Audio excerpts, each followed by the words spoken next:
Hello everyone, আমি সুজয়া। আমার একটি নতুন ব্লগে আপনাদের অনেক স্বাগত। এখন ঘড়িতে রাত্রি 12টার মতো বাজে, আর আমরা পৌঁছে গেছি যোধপুর স্টেশনে। স্টেশন থেকে বেরিয়ে অটো নিয়ে এখন হোটেলে পৌঁছে গেছি। আমাদের হোটেলের নাম হোটেল রয়্যাল প্লাজো। রাত তো অনেক হলো, চলুন এরপর আস্তে আস্তে ভেতরে যাই, আর ভেতরটাও আপনাদের একবার দেখিয়ে দিই। হোটেলের নাম রয়্যাল প্লাজো, আর তার সঙ্গে মানানসই করে ভেতরটাও বেশ রাজকীয়ভাবে সাজানো রয়েছে। আমাদের রুম পড়েছে 3 তলায়, তো সিঁড়ি দিয়ে এত ব্যাগ নিয়ে উঠবো না, লিফটে করে এখন ওপরে চলে এসেছি। চলুন রুমে যাই, রুমগুলো দেখাই আপনাদের। এই রুমগুলি আমাদের পার ডে 1600 টাকা করে পড়েছে, তবে সিজন আর অফ সিজনের বেসিসে রেটটা ওঠানামা করে। যোধপুরে তো আমাদের হাতে একটি দিন সময়, তাই রাতটুকু রেস্ট নিয়েই সকাল সকাল বেরিয়ে পড়ব। এখন বাজে সকাল 8:30টার মতো, আর ফ্রেশ হয়ে আমরা বেরিয়ে পড়েছি। এখান থেকে বেরিয়ে সকালের ব্রেকফাস্টটা করব, তারপরেই ঘোরাঘুরি শুরু হবে। রাজস্থানে এসে থেকে তো প্রত্যেক দিনই একই ব্রেকফাস্ট করছি, পোহা, তাই ভাবলাম আজকে একটু অন্যরকম ব্রেকফাস্ট করে দেখি। চলুন ব্রেকফাস্ট করে বেরিয়ে পড়ি। আজকে আমাদের প্রথম দেখার জায়গা উমেদ ভবন প্যালেস। এখানে এন্ট্রি ফি পার হেড 60 টাকা, আর বাচ্চাদের 30 টাকা। চলুন, আমাদের টিকিট কাটা হয়ে গেছে, এরপর ভেতরে যাই। উমেদ ভবন প্যালেস ভারতের সবচেয়ে বিলাসবহুল রাজপ্রাসাদগুলোর মধ্যে একটি। যোধপুরের মহারাজা উমেদ সিং এটি নির্মাণ করেছিলেন 1943 সালে, তাই এটি মহারাজা উমেদ সিংয়ের নামেই নামকরণ করা হয়েছে। এই প্যালেসটিকে এখন দুভাগে ভাগ করা হয়েছে। এখন যে দিকটা দেখছেন, ওই দিকটা এখন বিলাসবহুল হোটেলে পরিণত হয়েছে, আর সেদিকে তো সবার অ্যালাউ নেই। তাই চলুন আমরা এখন প্যালেসের ভেতরে যাই। সেখানে একটি মিউজিয়ামও রয়েছে। এই মিউজিয়ামটিতে রাজপরিবারের মূল্যবান সব জিনিসপত্র সংগ্রহ করে রাখা রয়েছে। যেমন রাজপরিবারের এই যে জুয়েলারি দেখছেন, জুয়েলারি, ব্যাগ, পোশাক আশাক, অস্ত্রশস্ত্র, আরও অনেক কিছু। চলুন এক এক করে দেখে নিই। আর এখন যেখানে রয়েছি, এখানে রাজপরিবারের সমস্ত ছবিগুলি রয়েছে, রাজাদের, তাদের পরিবারের, আরও অনেকের।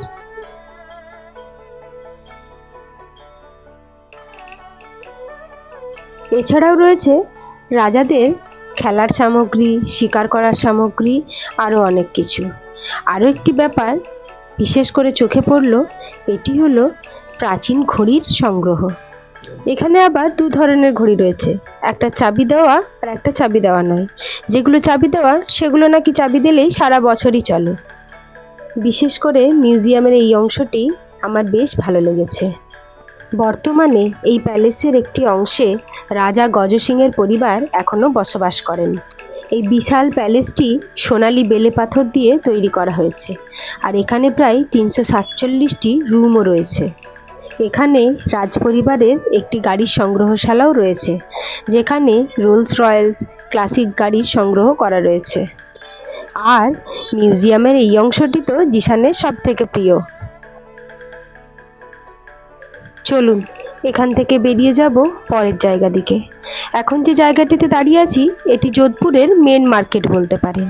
আর এই মেন মার্কেটের কেন্দ্রবিন্দুই হচ্ছে এই যে ক্লক টাওয়ারটি দেখছেন, এই ক্লক টাওয়ারটি। এই ক্লক টাওয়ারটি 1900 সালে মহারাজা সর্দার সিং তৈরি করান, আর এই ক্লক টাওয়ারের নিচেই রয়েছে সর্দার মার্কেট।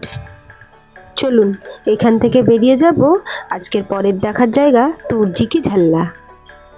এটি একটি ঐতিহাসিক স্টেপওয়েল, আর মনে করে দেখুন, এই স্টেপওয়েলের ছবি আমরা ইতিহাসের পাতায় দেখতে পাই। এই স্টেপওয়েলটি মহারাজা অভয় সিংয়ের স্ত্রী মহারানী তুর্জি তৈরি করিয়েছিলেন 1740 সালে। এটি লাল বেলে পাথরের তৈরি। এর গভীরতা প্রায় 200 ফুট। চারিদিকে সমান্তরাল সিঁড়ি রয়েছে। চলুন সিঁড়ি দিয়ে আস্তে আস্তে নিচে নামি। এই জায়গাটি প্রি ওয়েডিং ফটোগ্রাফি, মডেল শ্যুটের জন্য একটি আদর্শ জায়গা, আর এখানে এরকম ফটোগ্রাফি হচ্ছেও প্রচুর। ওই যে দেখুন, আমাদের আগে আগে দুজন যাচ্ছে, ওরাও বোধহয় প্রি ওয়েডিং ফটোগ্রাফির জন্যই এখানে এসেছে। আমরাও এখানে বসে কয়েকটা ভালো ভালো ফটো তুলে নিলাম। এই স্টেপওয়েলের জলটি এখন ব্যবহার না করার জন্য বেশ ঘোলাটে আর নোংরা হয়ে রয়েছে, তবে এর ভেতরে বেশ বড় বড় মাছ আর কচ্ছপও রয়েছে। সূর্য উদয়ের সময় আর অস্তের সময় এই জলের উপর বেশ সুন্দর আলোর রিফ্লেকশন পড়ে, আর সেই সময়ই নাকি বেশ ভালো ফটোগ্রাফিও করা যায়।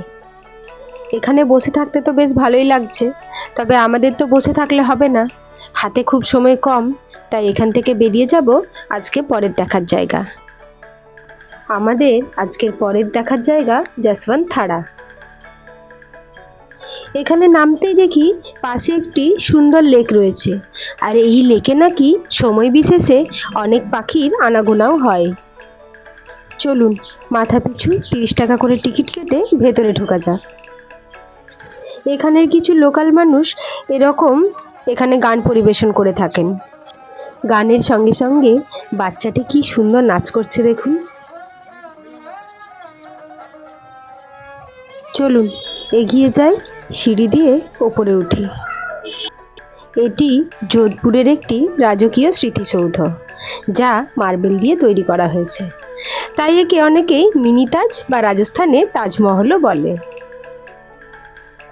এই স্মৃতিসৌধের ঠিক উল্টো দিকেই রয়েছে রাজপরিবারের আরও অনেক সমাধিস্থান। চলুন সিঁড়ি দিয়ে আরেকটু ওপরে উঠি আর ভেতরেও ঘুরে দেখি। 1899 সালে মহারাজা সর্দার সিং তার বাবা মহারাজা যশবন্ত সিংয়ের স্মৃতিতে এই সৌধটি নির্মাণ করেন। এই যে লেকটি দেখছেন, এই লেকটির নাম দেবকুণ্ড, আর এই লেকটির জন্যই এই পরিবেশটি আরও সুন্দর হয়ে উঠেছে। চলুন এখানে জুতো খুলে রেখে ভেতরে যাই। ভেতরে রাজপরিবারের কিছু ছবি রয়েছে, আর তার সঙ্গে সঙ্গে ঐতিহাসিক কিছু দলিলপত্র সংরক্ষণ করে রাখা রয়েছে। চলুন এখান থেকে বেরিয়ে এর পেছন থেকে একবার চারিপাশটা দেখে নিই। এখান থেকে আবার মেহরানগড়ের ফোর্টটাও দেখতে পাওয়া যায়। এর পরের গন্তব্যস্থল আমাদের মেহরানগড় ফোর্ট। এই ফোর্ট যাওয়ার রাস্তাটিও বেশ সুন্দর, আর ফোর্টটি শহরের একদম ওপরের অংশে অবস্থিত, তাই ফোর্টের ওপর থেকেও চারিপাশটা বেশ ভালো দেখা যায়, আর শহরের অনেক অংশ থেকেও এই ফোর্টটিও বেশ ভালো রকমভাবে দেখা যায়। এখন আমরা ফোর্টের গেটের কাছে পৌঁছে গেছি। এখানে টিকিট কাটবো। প্রবেশ মূল্য এখানে পার হেড 200 টাকা করে, আর আপনার কাছে যদি খাবার কিছু থাকে আর ব্যাগপত্র থাকে তা গেটের বাইরে কাউন্টারে রেখে আসতে হবে। এখানে ঘোরার জন্য আপনি গাইডও নিতে পারেন, আবার বাইরে ম্যাপ দেওয়া রয়েছে, সেটা দেখেও আপনি নিজেই ঘুরে নিতে পারেন। এছাড়া আরও একটি সুন্দর ব্যবস্থাও রয়েছে ওয়াকিং হেডফোনের, যেখানে আপনাকে ডাইরেকশন বলে দেওয়া হবে, আর আপনি সেই ডাইরেকশন অনুযায়ী গোটা ফোর্টটি ঘুরে নিতে পারেন। এই ফোর্টটির নির্মাণ কাজ শুরু হয় 1459 সালে। রাজা রাওযোধা যখন শাসক ছিলেন তখন এই ফোর্টটির নির্মাণ কাজ শুরু করেন। তারপর প্রায় 500 বছর ধরে চলেছিল এই ফোর্টের নির্মাণ কাজ বিভিন্ন শাসকের অধীনে। এই ফোর্টের 2টি পোল রয়েছে, মানে 2টি দরজা রয়েছে, একটি জয়পোল আর দ্বিতীয়টি ফতেপোল।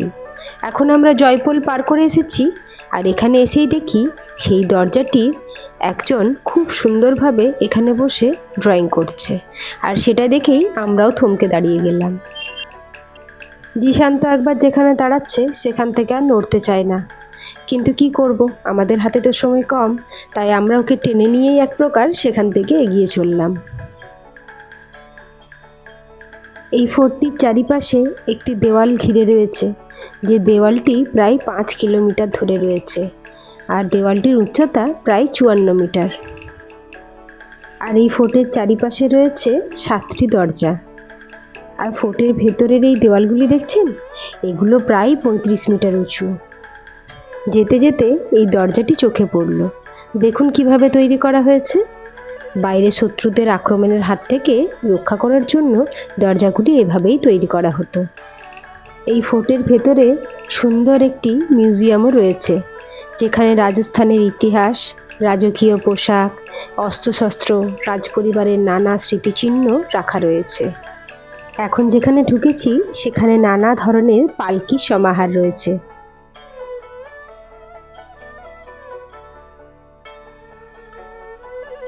এই ফোর্টের ভেতর একটি সুন্দর ক্যাফে এবং খাবারের জায়গাও রয়েছে, যেখানে আপনি খাবার কিনে খেতেও পারেন। এখন যেদিকে ঢুকেছি, এখানে রাজাদের ব্যবহৃত নানা ধরনের অস্ত্রশস্ত্রের সমাহার রয়েছে। এছাড়া রয়েছে ঢাল, তরোয়াল, যুদ্ধের পোশাক, আর আরও একটা জিনিস লক্ষ্য করলাম, তখনকার ব্যবহৃত মুদ্রা। এই ফোর্টের ভেতরে এমন কিছু ঘর রয়েছে যেগুলো বিশেষভাবে পরিকল্পনা করে বানানো হয়েছিল, আর এখন যেখানে দাঁড়িয়ে রয়েছি এই ঘরটিও সেরকমই একটি ঘর। ফোর্টের ওপরে অনেকটাই তো উঠে এসেছি, চলুন চারপাশটা একবার এখান থেকে দেখে নিই। ফোর্টের ভেতরে এখন এই দিকের মিউজিয়ামটাতে আসতেই দেখি নানা ধরনের দোলনা রয়েছে, বাচ্চা থেকে শুরু করে বড়দের জন্য। আর ওপর দিকের কারুকার্যগুলো তো দেখে চোখ ফেরানোই যাচ্ছে না। চলুন এখান থেকে বেরিয়ে ফোর্টের একদম ওপরের অংশে যাব।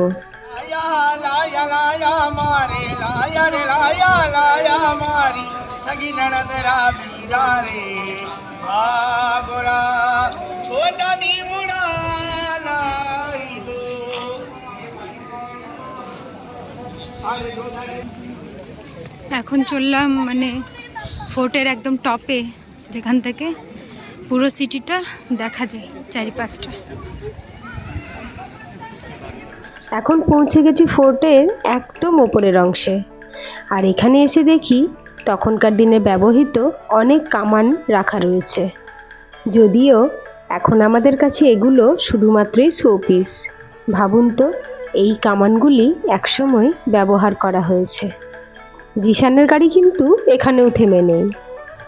চারিপাশে চোখ বোলাতেই দেখি দূরে একটি মন্দির দেখা যাচ্ছে। ওই যে দূরে মন্দিরটি দেখছেন, ওপরে লাল পতাকা উঠছে, ওই মন্দিরেই নাকি একসময় রাজা এবং তিনার পরিবার পুজো দিতেন। চারিপাশে সুন্দর দৃশ্য চোখের ক্যামেরায় বন্দি করে নিয়ে চলুন এরপর আস্তে আস্তে নিচে নামি।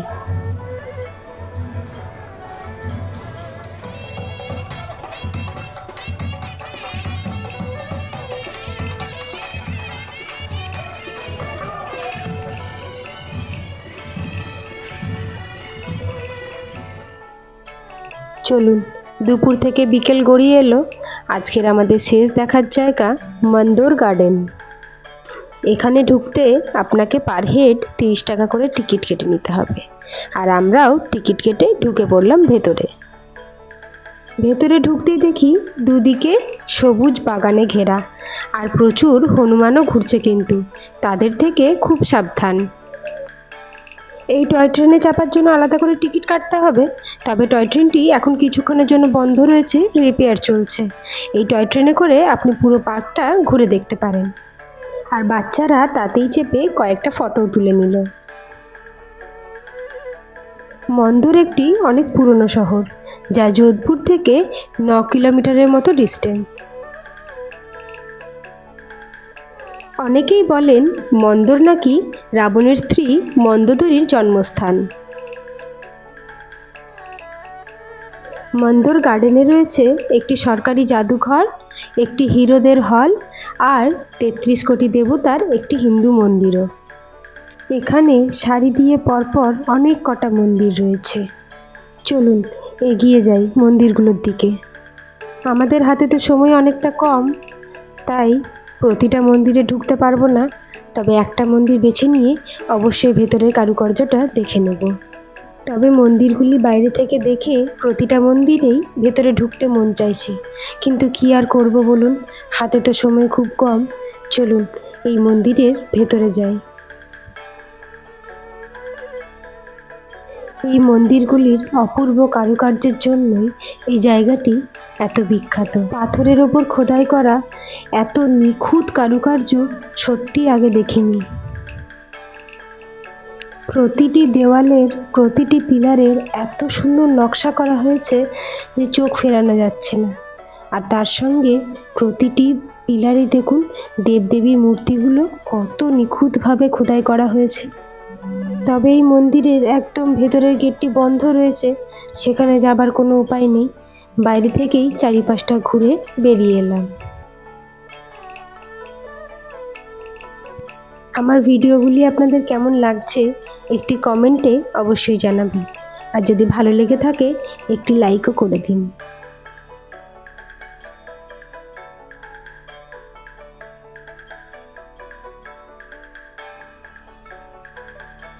চলুন মন্দির থেকে বেরিয়ে মন্দিরের পেছন দিকটায় যাই। ওদিকটায় একটা ছোট্ট ফাউন্টেন আছে নাকি, সেদিকটা একবার দেখে আসি। এদিকটা একবার ঘুরেই বেরিয়ে পড়ব। চলুন, সারাদিন তো অনেক ঘুরেছি, এরপর রুমে গিয়ে একটুখানি রেস্ট নেব। আজ তো আর আমাদের ট্রেন নেই, আজ রুমেই থাকবো। কাল সকালে এখান থেকে ট্রেন রয়েছে। আর আমরা এখন ঠিকও করে নিয়েছি আজকে রুমে বিকেলের খাবারটা রুমে বসেই বেশ সুন্দর করে বাঙালি আয়নাভাবে খাবো। আর বাঙালিদের তো একটা খাবার সঙ্গে থাকবেই যেখানেই যাক, কি বলুন তো, মুড়ি। ঠিক ধরেছেন। আজকে তাহলে মুড়ি খেতে খেতে ভিডিওটা এখানেই শেষ করি। আপনাদের সঙ্গে দেখা হবে আবার একটি নতুন ভিডিওতে। ততক্ষণের জন্য টাটা।